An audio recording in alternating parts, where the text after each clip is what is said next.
నమస్తే, నేను Keshav. Welcome to Suman TV. Andhra Pradesh ప్రభుత్వం మంచి దూకుడు మీద ఉంది. పథకాల పేర్లు మార్చాలి అనేటువంటి నిర్ణయం తీసుకోవడం, దీనికి సంబంధించినటువంటి చర్చ రాష్ట్ర వ్యాప్తంగా జరుగుతుండగానే పథకాల అమలుపైన కూడా ఫోకస్ పెట్టింది. ప్రధానంగా విద్యాశాఖలో జరుగుతున్నటువంటి ఈ దూకుడు ధోరణి పథకాలతో పాటు ప్రభుత్వం తీసుకోబోతున్నటువంటి నిర్ణయాలపైన కూడా ఆసక్తికరమైనటువంటి చర్చకు దారితీస్తుంది. విద్యాశాఖలో అనేక పథకాల పేర్లు మారుస్తూ వాటికి సంబంధించి కొత్త పేర్లు ఏం పెట్టబోతున్నాం అనేటువంటి విషయాన్ని కూడా ఆ శాఖ మంత్రి నారా లోకేష్ ట్వీట్ చేశారు. తర్వాత జాతీయ స్థాయి నేతలు, మహనీయుల పేర్లు ఈ పథకాలకు పెడుతున్నారంటూ డిప్యూటీ సీఎం పవన్ కళ్యాణ్ అభినందించారు. ఈ స్ఫూర్తిని ఆంధ్రప్రదేశ్ ప్రభుత్వం కొనసాగించాలంటూ ఏపీ సీఎం చంద్రబాబు నాయుడు కూడా ట్వీట్ చేశారు. సో ఈ నేపథ్యంలో ఇప్పుడు ఈ కొత్తగా ఏర్పడుతున్నటువంటి పథకాలపైన అందరూ చర్చిస్తున్నారు. పేర్ల మార్పుకు సంబంధించి ఆల్రెడీ క్లారిటీ ఉంది. జగనన్న అమ్మఒడి అనేటువంటి పేరుని తల్లికి వందనం, అలానే జగనన్న విద్యా కారకుని సర్వేపల్లి రాధాకృష్ణ విద్యామిత్ర, జగనన్న గోరుముద్దని ఈ విధంగా మార్చారు. డొక్కా సీతమ్మ మధ్యాహ్నం బడి భోజనం అనేటువంటి స్కీమ్ కింద మార్చారు. ఇట్లా ఇవన్నీ జరిగినాయి. దీనికి సంబంధించి నారా లోకేష్ ట్వీట్ చేసిన వెంటనే పవన్ కళ్యాణ్ గారు దానికి సంబంధించి రిప్లై ఇచ్చారు. సుదీర్ఘమైనటువంటి రిప్లై.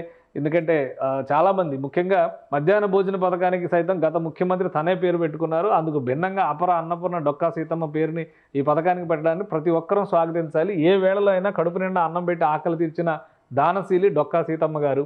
వారి దయాగుణం, సేవాభావం విద్యార్థులకు తెలియజేయడం ద్వారా ఆ సద్గుణాలు అలవడతాయంటూ పవన్ కళ్యాణ్ ప్రశంసించారు.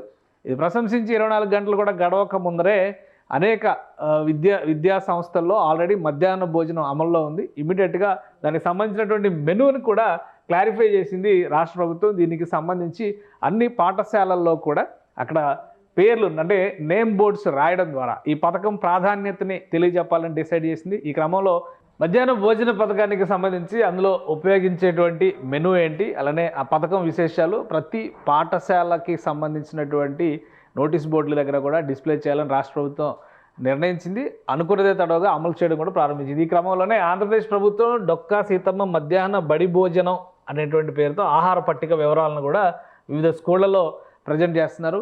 ఆహార పట్టికలో ఏమేమి అంశాలు ఉన్నాయో కూడా ఒకసారి చూద్దాం. సోమవారం కూరగాయల పలావు, కోడిగుడ్డు కూర, అలానే వేరుశనగ బెల్లం చిక్కీ.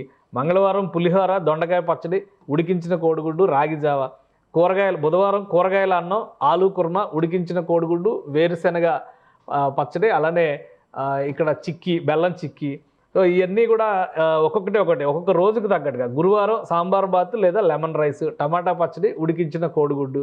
శుక్రవారం అన్నం, ఆకుకూర పప్పు, ఉడికించిన కోడిగుడ్డు, వేరుశనగ బెల్లం చిక్కీ. సో శనివారం వచ్చి ఆకుకూర అన్నం, పప్పుచారు, రాగిజావ, స్వీట్ పొంగల్. ఇట్లా ఒక మెనూని డిసైడ్ చేశారు. ఆ మెనూకి సంబంధించినటువంటి అంశాలన్నీ కూడా ప్రతి పాఠశాలలో కూడా డిస్ప్లే చేయాలని రాష్ట్ర ప్రభుత్వం డిసైడ్ చేసింది. అలానే వంట నిర్వాహకులకి, సహాయకులకి సూచనలు, ఇది జనరల్గా ఉండేటువంటి టర్మ్స్ అండ్ కండిషన్స్ లాంటివి.